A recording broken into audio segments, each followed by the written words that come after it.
This is titled Why We Shoot Deer in the Wild. This is a letter from somebody who wants to remain anonymous, who farms and works well, and actually tried this. I had this idea that I could rope a deer, put it in a stool and feed it up on grain for a couple of weeks and then kill it and eat it.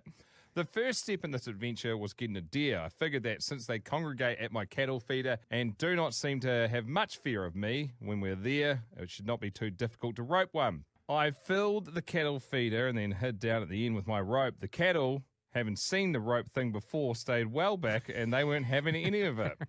After about 20 minutes, my deer showed up, 3 of them. I picked out a likely looking one and stepped out from the end of the feeder and I threw my rope. The deer just stood there and stared at me. I wrapped the rope around my waist and twisted the end so I would have a good hold. Good idea. The deer just stood there and stared at me. I took a step towards it.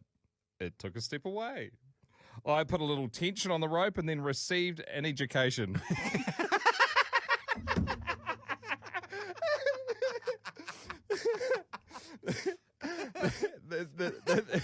The first thing I learned that while deer may stand there looking at you funny while you rope it, they are spurred into action when you start pulling on that rope. The second thing is I learned that kilo for kilo, a deer is a lot stronger than a cow or a colt.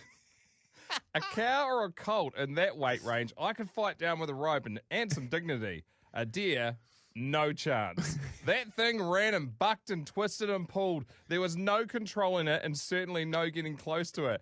As it jerked me off my feet and started dragging me across the ground, it occurred to me that having a deer on a rope was not as nearly a good idea as I had originally imagined. The only upside is that they did not have as much stamina as many other animals. A brief 10 minutes later... It was tired and not nearly as quick to jerk me off my feet and drag me when I managed to get up. It took me a few minutes to realise this, since I was mostly blinded from the blood flowing out of the big gash on my head. At that point, I had lost my taste for grain-fed venison. I just wanted to get that devil creature off the end of that rope. Did you know that deer bite? They do. I never in a million years would have thought that a deer would bite somebody. So I was very surprised when I grabbed the rope and the deer grabbed a hold of my wrist. The proper thing to do when a deer bites you is to probably freeze and draw back slowly. I tried screaming and shaking instead. My method was ineffective. While I kept it busy tearing the tendons out of my right arm, I reached up my left hand and pulled the rope off. That was when I got my final lesson in deer behavior for the day. Deer will strike you with their front feet.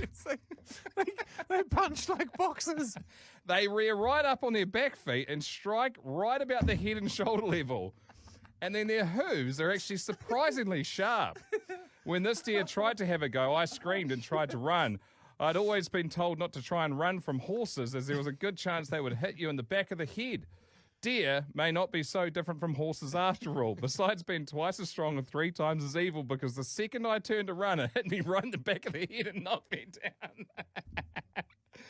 Now, when a deer does this, it does not immediately leave. Instead, they paw your back and jump up and down on you while you are laying there crying like a little girl covered in your own blood and covering your head.